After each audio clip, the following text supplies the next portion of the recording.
Jumpa lagi dengan lakon misteri. Cerita rakyat bertema sejarah kali ini akan mengangkat tema sejarah berdirinya Kerajaan Mataram kuno pada abad ke-8. Kalian masih ingat dengan Ratu Sima, penguasa di Kerajaan Kalingga? Ratu Sima ini adalah ibu dari Ratu Parwati. Bagi kalian yang suka dengan sinetron Raden Kian Santang pasti tahu dengan tokoh ini.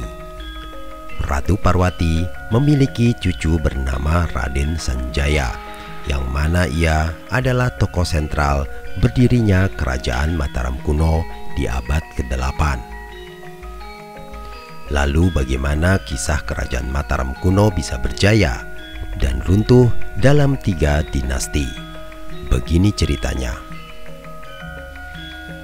Kerajaan Mataram kuno memiliki corak kerajaan Hindu-Buddha yang berdiri di daerah Jawa Tengah bagian selatan pada abad ke-8 dan pindah ke daerah Jawa Timur pada abad ke-10. Kerajaan Mataram kuno sering juga disebut Kerajaan Medang, di mana Raden Sanjaya menjadi raja pertama. Kerajaan Mataram kuno berkuasa hampir 3 abad dengan memiliki 3 dinasti kekuasaan. Pertama, Dinasti Sanjaya, lalu diteruskan oleh Dinasti Sailendra di Jawa Tengah. Ketiga adalah Dinasti Isyana di daerah Jawa Timur.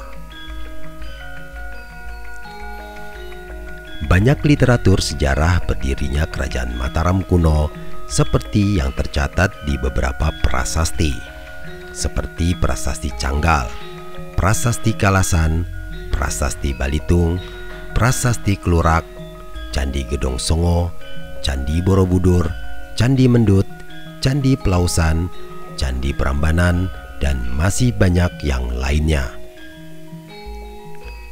Seperti umumnya kerajaan di Nusantara, kekuasaan para raja tidak akan kekal dalam jangka waktu yang lama. Itu pun terjadi di Kerajaan Mataram kuno.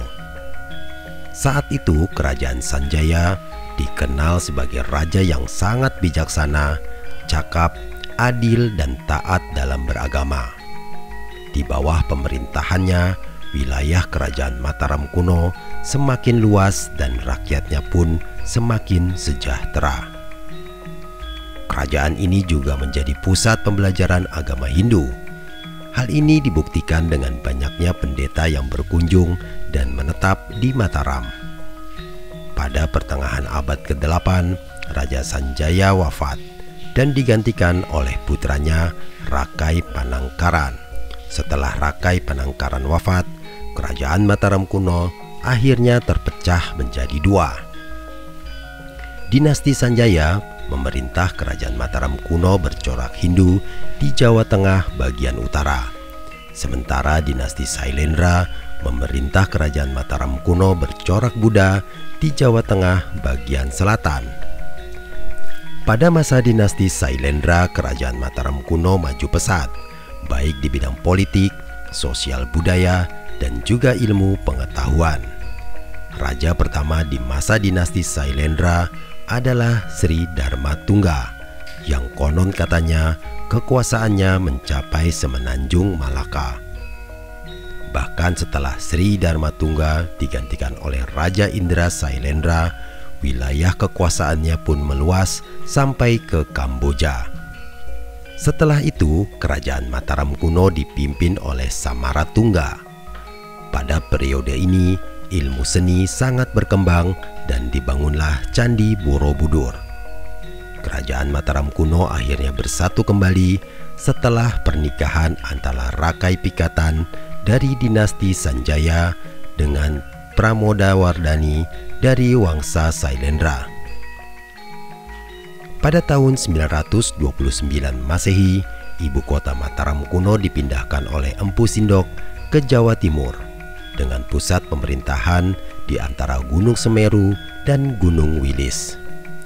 Terdapat beberapa alasan yang diperkirakan menjadi sebab perpindahan ini, seperti faktor bencana alam, politik, dan adanya ancaman dari kerajaan lain.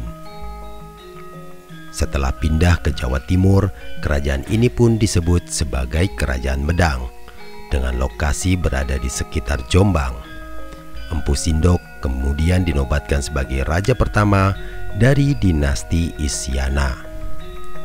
Namun sayang, masa kekuasaan Kerajaan Mataram kuno di Jawa Timur tidaklah berlangsung lama. Benar atau tidak, wallahu a'lam.